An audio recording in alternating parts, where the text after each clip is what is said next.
What can we discover in acts and embodiment of non-resistance? What do we reclaim when we soften into what yearns to resist within? When we decide to anchor more deeply into ourselves rather than grab something, fix something, go somewhere outside of ourselves? What is to be reclaimed and retrieved and re-embodied and re-invited back in? What fullness, infinite and timeless essence do we invite into our limited and mortal being and body when we recline in embodiment and presence of non-resistance? What do we become? What do we hold? What do we invite into our bodies and beings when we remain in non-resistance, to soften, to choose grace, to open our hearts and our eyes to beauty, to the beauty to what is looking at us in the face when we are faced with resistance in the form of fixing or solving or grabbing, earning, achieving. For these things are important, but only when complemented with a relationship to and a practice of embodiments and presence of non-resistance, to thus open our hearts and to open our eyes to the beauty that is alive and well within us and without us, that is trying to commune with us, but can ultimately only commune with an open heart and indeed open eyes. And so is this acts and embodiments and presence and non-resistance do we begin to open our hearts and our eyes to the possibility, to the beauty and the effortlessness, nature found in grace of these timeless qualities and essences, gifts and songs, and indeed dance. This is the complementary practice and embodiment we aim to combine with achieving, striving, accomplishing, to return to what is within through daily invitations,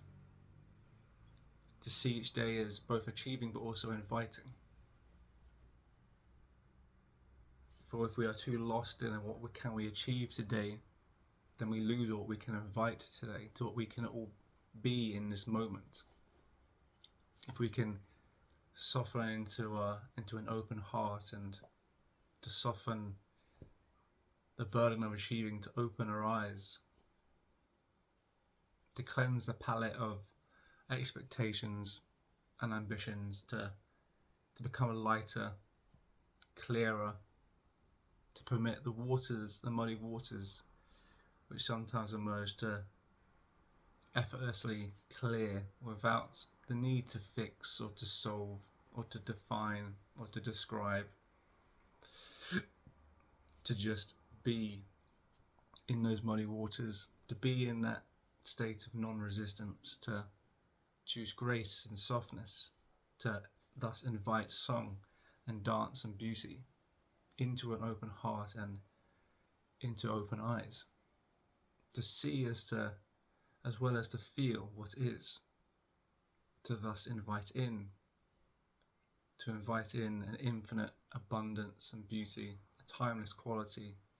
into the limitation and mortality of our body and being, to reunite the difference, to bridge the gap between time and space and the timeless,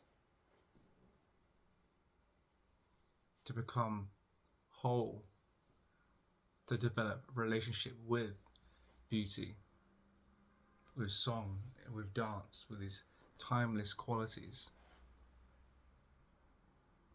to have these be our home always, and to cultivate this home of timeless beauty, song and dance, while also living each day in actions where we achieve,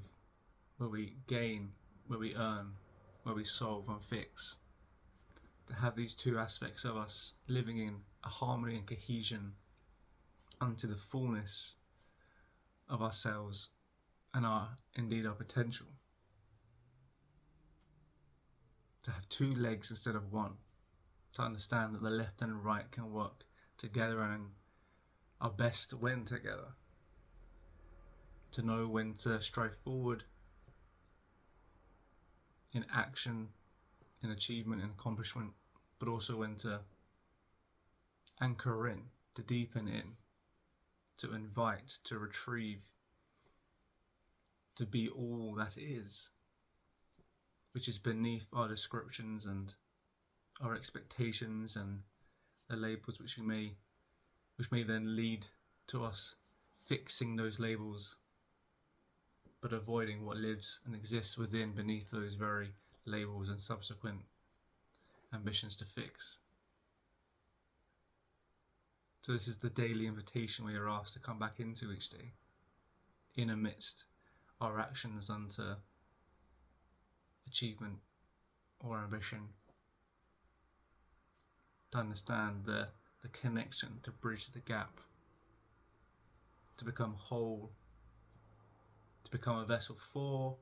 and also an instrument of. This is the quest, the daily quest we find ourselves in.